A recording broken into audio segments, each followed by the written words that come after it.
mat nga te am na lu bëri loo xamante ni si tey bëgg nañ mu leer ci ñi nga xam ne moo nekk bopp Sénégal déjà day njëkk a commencé avec li nga xam ne moo nekk la candidature de Macky Sall ñu gisoon bi coow ak mbaalo gi fi amoon Sénégal da ko soutenir wala da ko soutenir par la suite Macky ñëw fi Sénégal daal ko apporter son soutien déjà sax le président daal di mobiliser tous les diplomates nga topp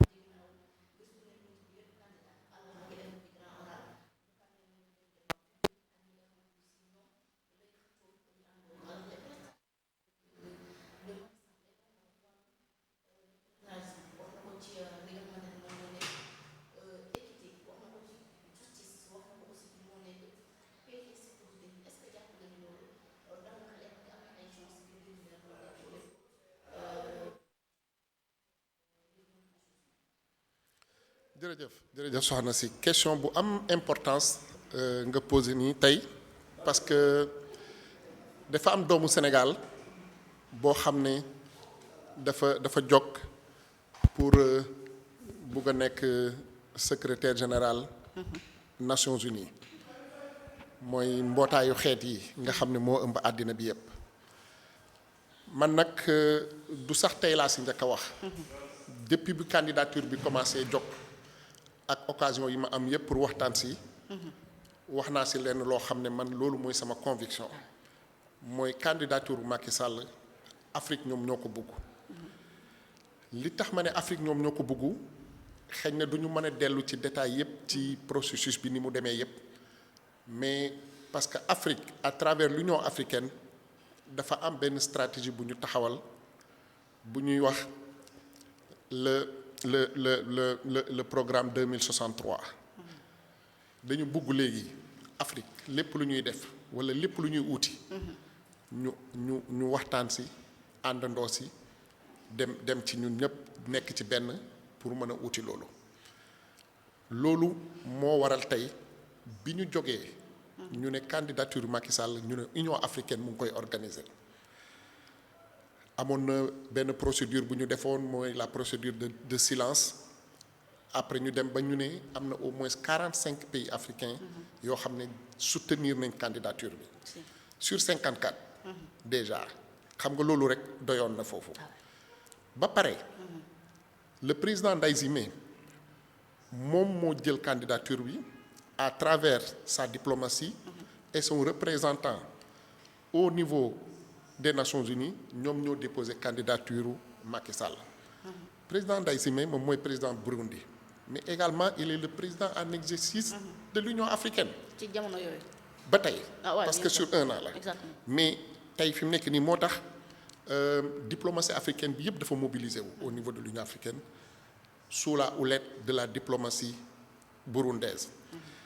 loolu xëy na dafay xaw a gudd buñ ci naree dugg yëpp mais nañ dellu si waat ci candidature bi Macky Sall candidature bu am solo la soo xoolee profilu Macky Sall déjà nga xool profilu yeneen candidat yi tey fi mu nekk nii fi ñu toll nii tey on est le 27 juillet 2026 am na 7 candidats am na 5 sud-américains ak ñaari africain Macky Sall rek moo ci nekkoon africain mais barki démb dafa am benn ougandais il est ancien ministre des affaires étrangères liggéey na aussi ci Nations Unies mais bu yàgg temps yi Kofi Annan nekkoon na envoyé spécial bu Kofi Annan pour les enfants et les conflits armés kooku nag Ouganda tamit dañ ko présenté comme candidat mais dama lay wax ne la gis nga boo gisee yu mel noonu ci diplomatie bu mu la jaaxal. très bien ci li nga xam ne moo nekk la candidature de Macky Sall ak pour poste bi nga xamante ni si war na ko am justement pour gagner bi la organisation. très bien donc maa ngi woon ci profil bi. waaw si allez-y. profilu Macky Sall. boo ko xoolee donc dañuy xool d'abord expérience nationale ak expérience internationale donc Macky Sall administration sénégalaise la déparé directeur général ministre premier ministre président de l'Assemblée nationale et président de la République pendant 12 ans au Sénégal jiite na fi CEDEAO jiite na Union africaine en tant que président bi mu nekkee sax président de l'Union africaine ci nga déggoon voyage am boobu mooy bu guerre Ukraine bi tàkkee mu dem seeti Poutine dem seeti le président Zelensky pour waxtaan ak ñoom au nom de l'Union africaine mu ngi àndoon ak le président de la commission de l'Union africaine Mahamat Faki qui est un Tchadien léegi pour ñu ñëwaat tey ci profil bi suñu xoolee expérience bi foog naa ci candidat yépp mënuma yaakaar ne am na kenn ku ko ci gën le profil ci Macky Sall ci ku gën le profil président Macky Sall ci candidat yi nga xam ne moom lañ gisagum nii suñu ñëwee nag ci nit koo xam ne am nga relation ci àdduna bi Macky Sall dafa am chance bi ko yàlla defee mu nekk président Sénégal dafa amoon capacité di wax ak ñëpp day wax ak ñëpp sans complexe mais day wax ak ñëpp sans exagération sans excès pardon xam nga nit relation nit ak nit bu ngeen ko seqee ngeen lal ko ci dëgg da ngeen di man di toujours di waxtaan nga di ko wax li nga xalaat su nekkee li nga xalaat lu gën la ci moom walla lu gën la ci communauté bi nga ne ko man de nii laa gisee mais du yem ci loolu parce que gis nga Macky Sall yàlla dafa defoon mu nekk nit koo xam ne walla yàlla daf ko def mu nekk nit koo xam ne dafa am générosité man damay wax ne gis nga diplomatie sénégalaise li ñuy suñ chance walla boog état sénégalais walla boog sénégalais de façon générale li nga xam ne moo nekk suñ chance te ñu war ko préserver mooy générosité de cœur boobu nga xam ne suñu dirigeants yi dañ ko yàgg a développé Macky Sall xaalul sax bu nekk président de l'Union africaine pour di initier ay actions yoo xam ni dafay jëriñ Afrique dafay jëriñ Afrique de l'Ouest dafay jëriñ Sénégal gis nga soxna si gis nga boo nekkee ci position boo xam ne comme président de la République la du Sénégal mu am jafe-jafe ci benn réew bu ñuy wax par exemple Gambie wala mu am jafe-jafe ci beneen réew boo xam ne dañ koy wax Ukraine la nga ne non bu ñu xaar ba ay wi gën a yaatu ñuy doog di jóg nañ leen dem ñu waxtaan ak ñi mu dem waxtaan ak tubaab yi c'est-à-dire les Européens ñooñu ne ko non ñun mun nañ wax ak Zelensky mais du ñu wax ak Poutine parce que Poutine li muy def nii non seulement il le fait contre l'Ukraine mais il le fait contre l'Europe tout entière mu ne leen mais bu ngeen waxtaanee ak Zelensky te waxtaanu leen ak Poutine kañ ngeen di mën a am jàmm non seulement bëggoon nañu indiwaat jàmm pour arrêter guerre boobu parce que guerre bi tamit suñ ko arrêté wul la preuve mooy ñun africains yi ñoo gën a sonn ci guerre bi daf ñu impacté bu baree bari te yàlla ci def sutura parce que li Macky teel a jóg noonu dem waxtaan ak Poutine dem waxtaan ak Zelensky ubbi woon na ay yoon yoo xam ne parce que par exemple pour céréale bi man di yegsi ak Afrique te ñoom du ñu am benn gàllankoor loolu yàlla moo ko def ci loxo Macky Sall ci la ko jaarale donc mooy ma ne la Macky dafay waxtaan ak ñëpp dafa am possibilité ak capacité di wax ak ñëpp amul problème boobu. très c'est un homme fédérateur te nag gis nga soxna si Nations Unies bii ñu toll nii bii mu bugg a jiite nii nit ku mel noonu la soxla moo tax man damay wax ma ne Nations Unies moo gën a soxla Macky Sall que Macky Sall Nations Unies. ah oui man loolu mooy sama conviction li Macky Sall mën a jëriñ Nations Unies fi mu nekk nii Nations Unies mënu ko jëriñ Macky Sall mais maa ngi lay xamal ne la li ñu bugg nii bu ko yàlla defee ba Macky Sall dem ji commencé jiite Nations Unies kuy mbokkam ak kuy xaritam di nga ko bëgg a gis dootoo ko mën a gis parce que ni ma xamee Macky Sall nga xam ne nitu engagement la mais nitu défi la ak li nga xam ne moo nekk ci àddina bi tey fi mu nekk nii te Nations Unies war ko régler man xam naa ne dootul nelaw dootul yendal dootul fanaanal donc bu fekkee ne moom tollu nañ fii te moom xam naa ne mën na loolu parce que man lire naa programme am mais waxuma rek ci nii dama lire programme bi dama ko xool dama ko seetantal. foog naa dina ci ay réforme ci ay coppite ci wàllum paix sécurité yooyu yëpp jàpp nga ne loolu tax na justement Macky war a mën a téye Nations Unies. mais oui gis nga vision bi. def ne dañu war a jël Nations Unies delloo ko ci place bi mu nekkoon ñu ne ban place la nekkoon mooy place boobu nga xam ne képp ku xalaat jàmm képp ko xalaat sécurité képp ko xalaat développement képp ko xalaat prospérité ci Nations Unies ngay ñëw. Nations Unies dafa jaar ci ay phases yu bare xam naa ne boobu xëy na xale nga mais maa ngi rappelé wu man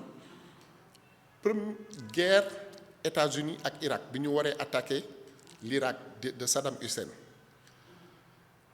débat yu am solo moo amoon foofu débat yu doy waar mais Nations Unies lañ ko doon waxtaanee. Américains yi bëggoon nañ dem guerre avec George Bush moom ak ñoom Colin Powell moo nekkoon secrétaire d'État mais français yi dañ ne leen ñun walu leen ñu preuve yoo xam ne war na tax ñu mën a ànd ak yéen dem di attaquer Saddam Hussein et l'Irak su ngeen ko defee conséquences yi di ngeen ko gis dina nekk ci àddina bi pendant plus de 10-20 ans moo tax Nations Unies moom mooy place bi nga xam ne fa la ñëpp di dajee fa la ñëpp war a dajee pour ñuy mën di waxtaan pour indi jàmm ci àddina bi indi fi sécurité indi fi paix indi fi développement indi fi prospérité loolu nag pour ñu mun ko am day fekk nit ñi amaat confiance ci Nations Unies pour ñu mën a amaat confiance ci Nations Unies il faut ñu am kenn koo xam ne day mën a wax ak ñi wax ak ñi wax ak ñi wax ak ñi non seulement ça mais dafay reconnaître droit wu les puissants mais également les droits des minorités des moins puissants naa la jox exemple gis nga ci débat bi mu amoon ak waa assemblée générale bu njëkk bi waxuma bu barki démb bi de mais bu njëkk bi boo gisee ñu doon poser ay questions ambassadeurs yi ñu ci gën a bari ku ciy poser question da ngay wax ne je pose cette question au nom du groupe tel am na ñoo xam ne Europe moo taxoon ñuy wax les pays développés les puissants am na ñoo xam ne Afrique moo taxoon ñuy wax mais am na ci ay minorités yoo xam ne man dama ci seetlu benn ambassadeur boo xam ne moom nee na da doon wax au nom du groupe des insulaires mooy ñi nga xam ne ñoom ay îles lañ et ils sont menacés de disparition par le changement climatique ñu ne màkk yow ñun groupe bii yu ndaw yi nga xam ne ñun suñu voix sax presque pour ñu dégg ko problème la lan nga xalaat pour ñun et c'est extrêmement mënuma delluwaat directement parce que dafa bëri ay détails ci réponse bi mu leen jox mais bi mu leen tontoo je suis sûr et certain qu'ils étaient très très satisfaits donc moo tax ma ne la il faut ñu permettre Nations Unies comme ni ko Macky waxee ñu dellusiwaat di waxtaan ma ne man lii mooy sumay intérêt yow nga ne lii mooy sa intérêt ñu ne waa léegi nan lañ mën a defee di waxtaan ba suñu intérêt converger loolu mooy indiwaat confiance ci Nations Unies am na ay yeneen réformes yu mu wax mais Nations Unies ci boppam organisation bi xam nga administration la c'est comme l'État du Sénégal c'est comme dafa am ay bureau dafa am ak personnel dafa am ay finances dafa am ay banques yoo xam ne Nations Unies la mais dafa nekk en crise Nations Unies dama lay wax ne la gis nga budget ordinaire bi 19% du budget ordinaire est fourni par les États-Unis te gis nga xam nga ni Trump bi mu ñëwee ba léegi moom affaire Nations Unies waxu ci dara programme yu bëri dafa arrêté financement bi budget ordinaire bi rek moo ci des te suñu góorgóorluwul ba am ku mel ni Macky Sall xam nga Trump lu muy def parce que commencé na ko dem na ba créer benn genre association de présidents yoo xam ne c'est pour concurrencer les Nations Unies suñu seetaanee ba amuñ ko mel ni Macky Sall mu ñëwaat nga xam ne moom yàlla dimbale na ko Trump xàmmee na ko parce que Macky Sall fait partie des rares africains yoo xam ne Trump mun na ko gis rek ne ça c'est Macky Sall am na ay présidents yoo xam ne Trump xamut leen n'est-ce pas donc yooyu laa lay wax ne la réforme yooyu pour ñu indiwaat ko dañu Nations Unies dafa soxlawaat xaalis dafa soxlawaat organisation ci ni muy fonctionner ci programme yi ci agence yi ci yeneen ak yeneen yoo xam ne organisation bi ci boppam moom moo feebar boobu mais Macky ci programme am dugal na ci ay réformes yu bari yoo xam ne nee na moom bu ñëwee yooyu lay tëral man mi nekkoon ci biir nag liir naa li mu wax noonu mais laal na point yu baax yi waaw na pon yu baax justement am na ay chance pour mën a diriger bi la organisation justement alors kon Macky avait raison bi muy wax ni parce que ci bi la ko mujj a wax muy grand débat bi mujj a mu ni li muy njëkk a def mooy que ne restaurer la confiance ci li nga xam ne moo nekk dès les premiers jours de son mandat bu njëkk li ma waxoon mooy que ni day fexe construire des ponts entre les États et les nations pour gën a mën a au moins ñu dialoguer mais sur ça aussi bëgg naa ñëw ci nouveau candidat bi nga xam ne wax nañ ni présenté war nañu wax ko sànq mu nekk Ouganda présenté seen ba nekk candidat mais est-ce que loolu aussi nekkul du réduire les chances de Macky Sall. non moom lay wax ma ne bu fekkee ne am na 5 sud-africains 5 américains du sud pardon 5 américains du sud yoo xam ne candidat lañ su amee ñaari africains warul nekk lu compliqué mais surtout ci diplomatie nag loolu duy tiital nit ñi lu bari ndax généralement ci diplomatie dinañ am ay stratégie yu mel noonu nga xam ne man tey dama naan soxna Aji mi de tey dafa mel ni moom laa yaakaar ne moom la gars yi war a jox affaire bi Live Sénégal te man tamit bugg naa jouer rôle bu am importance ci Live Sénégal léegi naa wax ni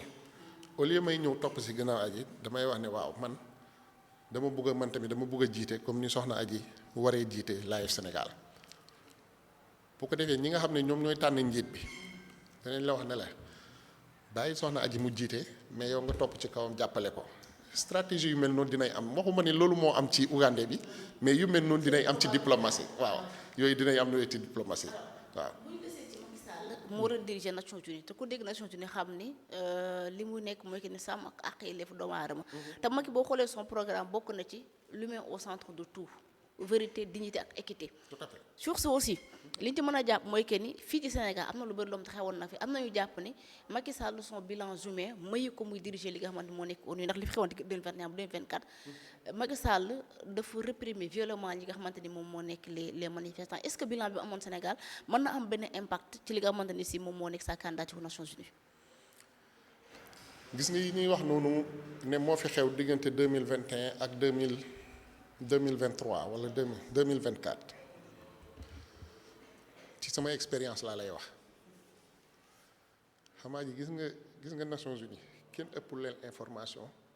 ci li fi xewoon fii Sénégal li la koy firndeel mooy les 5 membres permanents du Conseil de sécurité des Nations Unies mooy États-Unis mooy France mooy Grande-Bretagne